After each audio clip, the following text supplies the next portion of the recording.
I talked about this off air with Coach Dungy just a second.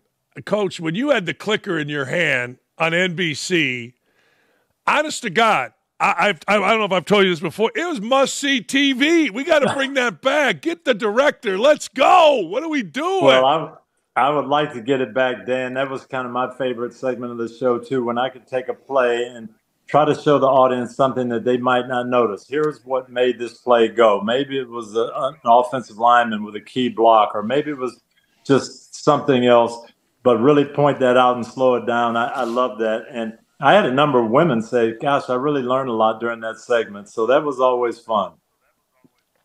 Swear to God, swear, a hand on the Bible. My wife said the same thing.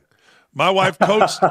She's a legend in the world of softball. She was All-American, all-time winningest coach at Syracuse, and all this. And we would watch that, and she goes, "Damn, I just learned something." That's and I swear to God, that was anyway. Anyway, I'll get into other stuff. Hey, what? Give me this. I got to ask you a few things. Your reaction to the whole thing with Tyreek Hill, the arrest, the police, the whole deal. Well, it was unfortunate both ways. I don't think we can paint Tyreek as the absolute victim. Every year, Dan, first meeting I'd have with our players, I'd list 4 or 5 things. And so if you avoid these things, you'll stay out of all kinds of problems. Drugs and alcohol, registered firearms, those kind of things, driving more than 30 miles an hour over the speed limit.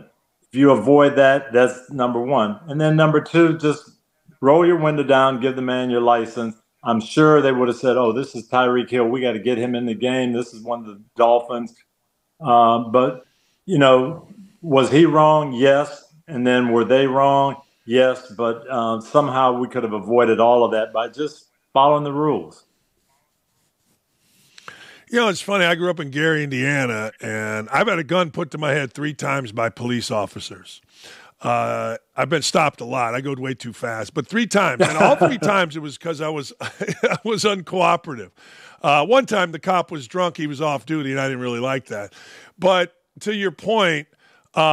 What do you think ultimately happens here? What does I had an attorney in Indianapolis, one of Jimmy Voiles. I don't know if you know Jimmy. You probably do. He's a defense attorney. One of Jimmy's partners, and I grew up together. He said, and take me through this if you don't mind. He said that the NFL, don't call your agent, call NFL security. NFL really, really is involved in this type of thing. Once somebody gets stopped or pulled over. Is that your experience? Yes. They have a meeting with all the players at the beginning of the training camp, and they tell them that. And they give them the number. They give them a card. If you have any problems, any incidents, call this number. I'm sure Tyreek's agent, Drew Rosenhaus, called that number after Tyreek called him. But they want to be there to de-escalate these type of situations. Coach, I want to go. You've inspired me. I'm not going to lie. You inspired me in this way. You have been very vocal about fathers in our communities, black communities, white communities, Hispanic. I don't care. You've been very, very vocal. And you caught a lot of crap about it, basically parroting, in your own words, what Barack Obama had said earlier and other presidents had said earlier. But because you seem to lean more conservative. You caught a lot of hell about it. But I want you to know you inspired me. I talk about it because you talked about it. What were your thoughts on the backlash towards Harrison Butker and what he had to say, at a Catholic commencement? I thought it was taken totally out of context. He's speaking to a particular group of people. And what he said really wasn't how's the best way to put it? If you listen to what he was saying, there wasn't anything to be offended by it. He said, hey, a lot of these ladies are going to have great careers, but some of them and many of them might find that their most meaningful thing in life is parenting. And I don't think there's anything wrong with that. I've done a lot of things and got a lot of accolades that the world would put on you. And the most meaningful thing in my life has been parenting. So I don't think there's anything wrong with saying that. They probably didn't like the way he said it, and if it was directed, to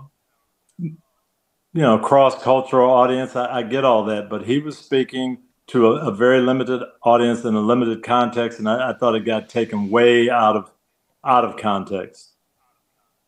Well, you for whatever the reason, it's fascinating to me. You seem to be a villain, and I don't understand it, to the media. Like, it's amazing to me. I don't get it. I don't understand it. Is it possible to say what Harrison Butker said in the, quote, right way? I don't think there's necessarily a right way to say it for a lot of people. I'm a Christian. That's why I know that's why I take heat. And sometimes when you elicit those values and say, this is what the Bible says and this is what I stand on, if people don't believe in the Bible and they don't want to hear that, then they're going to be upset. But that's the way I talk. That's what I stand on. And I think Harrison's the same way. And so if you're talking about biblical principles, there's always going to be some people that get offended by that. And they say, keep that out of our sport, keep that out of our politics, keep your religious beliefs to yourself. And unfortunately for them, I'm not going to do that. And so that comes across as being unlikable sometimes. Yeah, I say this all the time, Coach. If Tony Dungy has become unlikable to the media, that's the media's problem. That ain't a Tony Dungy problem. That ain't. The other thing you get criticized for, and I don't know how much you want to speak on this, is you're unapologetically pro-life. And, that seems to be, I am as well, that seems to be something that not only causes controversy, but infuriates people just to simply talk in that manner. How frustrating, or is it frustrating for you dealing with the criticism that you receive for a view like that? No, it's not really frustrating, Dan. And again, it goes with my Christian beliefs. People now, today, they equate pro-life with anti-woman. And I'm not anti-woman at all. I believe that women have rights. I believe that women should be protected. If their health is in jeopardy, absolutely. Get medical help, do what needs to be done to save that woman's life, to get her out of a problem situation. But I also, because I'm a Christian, I believe that that baby in the womb is a life. And I think that life should be protected as well. I think that that life has rights. And in this day and age, we can't, if you disagree with someone, then it becomes a problem. Instead of just saying, well, that's my opinion. You may not believe that. You may not think that. And I get it. If you don't believe that, okay. But this is just what I happen to believe. But if you say, well, I think that baby has rights and that baby has a life that needs to be protected, all of a sudden then you become a bad person. And I went to the March for Life in Washington, D.C., and that offended a lot of people. And I'm sorry, but that's just what I believe. When do you think this started? I don't know how we've gotten to the point where if I don't affirm what you believe, if I disagree with you, then all of a sudden that means I hate you. I don't respect you. I don't know where that came from. And I think we need to, as a society, be able to say that, hey, I need to express my opinion. I need to be able to listen to your opinion. And if I don't agree with it, to be able to say, hey, you know what? I don't agree with it, but you're still a good person. I still respect you, and let's move forward. We just disagree. And somehow we've lost that in our society. Full disclosure, I've been a Coach Dungy fan since he played as a quarterback. A lot of you do not remember that. As a quarterback at the University of Minnesota, I have. I was always, look, how do I put this without sounding disingenuous? I was always a fan of Joe Gilliam, Harris with the black quarterbacks. I'm just going to say it, Coach. I was always a fan going back in the 70s, and I could never understand. Like, I watched football, and I'm like, well, what are you talking about? Tony Dungy's great. Like, he's the offensive player of the year in the Big Ten. And Joe Gilliam, when he was battling Bradshaw and Hanratty, that dude's great. And James Harris, quarterbacking of the Rams, I'm like, whoa. That dude's great. I I thought you got screwed. I thought that whole group, there was a whole group of guys, Stanley Jackson, maybe a little younger than you at Ohio State, but Ohio State, Cornelius Jackson, I think was, Coach, Cornelius Green. Yeah. Cornelius Green. Cornelius Yes, Green. Cornelius Green. Yes. I'll give you the guy, Dan, who was my hero. And you talk about getting unjustly just not an opportunity. Chuck Ely was at University of Toledo. Chuck Ely never lost a game in high school, quarterback in Ohio, goes to Toledo. Toledo had a down program. He goes undefeated in 3 years at Toledo and doesn't get drafted. Goes to the Canadian Football League, wins the Grey Cup as a rookie, is the Rookie of the Year in Canada, had a tremendous career, but he was just ahead of his time. At that time, the NFL really didn't look outside the box. You had to be 6'4" and 230 and a pocket passer, and that's what they looked at as opposed to the guys who could move the chains and win the game. And that's where I think we've advanced now. I tell my boys all the time who watch football now, and they are in love with Russell Wilson and Lamar Jackson and Patrick Mahomes. We had some of those guys back in our day. They just didn't get the opportunity because the NFL didn't see outside the box back then and see what some of these guys like Chuck Ely could do. You tell them you were one of those guys? I try not to. I let other people say that. I'm serious. I wore my socks up to my knees when I played football in the sandlot in Gary, Indiana, because of you guys. Because you guys always had the high, right? Oh, yeah. Always had the real high white socks, man. Speaking of that, people here in Indy obviously love you. You do a lot of work here. Give me your thoughts on Anthony Richardson. What do you see? What is... By the end of this year, let me put it to you this way, Coach. By the end of this year, Anthony Richardson should be what as an NFL starting quarterback? I think he has a chance to be really, really good if he can perfect one thing, if he can start to hit those ordinary throws. He made a couple throws last week that nobody in the league can make. But then there's a couple where guys are open and he's got to just put the ball on the money and keep the drive going. And so he's making a spectacular play. But I always go back to something my coach Chuck Noll told us when I got to the Steelers. We had won 2 Super Bowls when I got there. And he said, champions don't do the extraordinary things. Champions do ordinary things better than everyone else. And right now, to me, Anthony is making the extraordinary plays, and where he's got to get better is those ordinary down in and down out decisions and accurate throws. If he gets that part down, he's going to be a top 5 quarterback. Coach, why are those throws so difficult to a guy, that has good vision and a great arm? Why are those throws difficult? Sometimes it's just timing and anticipation and doing the same thing over and over and over. And we have to understand Anthony hasn't played a lot of football. You look at Bo Nix, who's the rookie quarterback for Denver.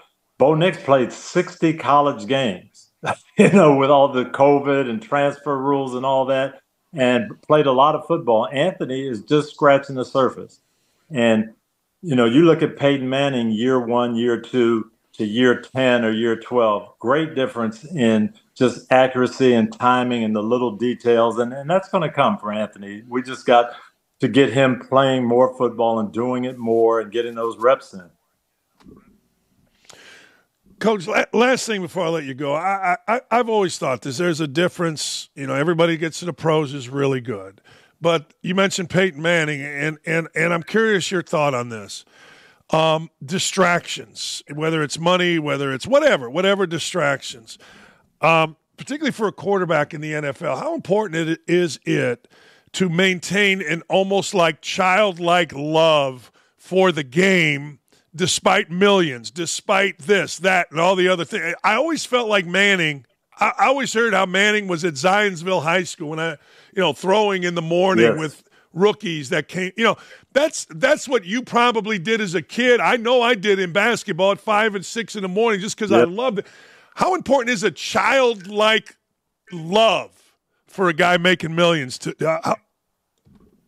To me, Dan, that's the key, and that's what the great ones have. You look at Patrick Mahomes, and I've done a couple feature stories on him for NBC, and you talk to anybody around their building, talk to Andy Reid, and it's that dedication. Yes, I've won 3 Super Bowls. Yes, I've been the MVP a couple of times, but I am still working in the off season. I'm throwing every day, and I'm the first guy in the building in the mornings, and I'm looking at film and taking it home. And that's the way Peyton was. He would not let anybody outwork him. My favorite Peyton Manning story, my last year coaching was 2008, and we've won a Super Bowl already. Peyton's been a 3-time MVP. We drafted Anthony Gonzalez from Ohio State. And Ohio State, because of their school system, they're still in school in June. So Anthony couldn't be with us in April and May in our off-season program. Well, 2 days a week after we practiced, Peyton would get in his car, drive from Indy to Columbus, 3 hours, take the playbook and some balls, sit down with Anthony, go over things for an hour or so, go out there and throw for 45 minutes, get him acclimated, and then drive back. About 7.5 hours altogether, 2 days a week, to help Anthony Gonzalez, a rookie wide receiver, get ready for training camp. This is a 3-time MVP. No one ever knew that. He didn't ask the coaches, didn't talk about it, just did it on his own because he loved football and he wanted to get his teammates ready to go. That's unbelievable. I've never and that's heard, Peyton Manning. That's that Peyton story. Manning in a nutshell. Yeah. That's why he was great. Man, I mean, I'd always heard he was at Zionsville or some high school even before guys were introduced to the, you know what I mean? That kind of thing. I never heard that story. Yeah, no, he would do that, but Anthony couldn't come. The rest of the guys, I don't know where they threw. He had Reggie Wayne and those guys and Marcus Pollard, and they'd throw at Zionsville or wherever. But Anthony couldn't come and be part of that. So Peyton said, you know what? I'm going to drive and get him ready the same way. That's the love of the game. That's the focus. And that's what makes greatness. Coach, an update. You were great with our bikes program. It's still going. We're getting ready to give a bunch of bikes away on the 26th of September, getting ready to give probably 100 more bikes away around Christmas. You promoting it absolutely helped us. I want to let you know that. Second thing, who do I call? Who do I email? We got to get the clicker back, Coach. We got to get the damn clicker back, Coach. We got to get it back. Yeah. Hit up Sam Flood at NBC and tell him you need to get the clicker back, and then keep me posted on the Christmas bikes. My wife and I want to donate again. Thank you, sir. Thanks, Coach. All right. Always good to be with you, Dan. Great talking to you too, Coach. That's a great coach, Tony Dungy. I'm serious about it. When he was on at halftime or before a game and he had the clicker and he was teaching football, I'm telling you, it's the best segment on football television, maybe the best segment on television, period. It was, I would sit there and go, oh, yeah, I get that. Okay, now I'm going to look for that now. And that does not, as you guys know, that does not happen. Great get.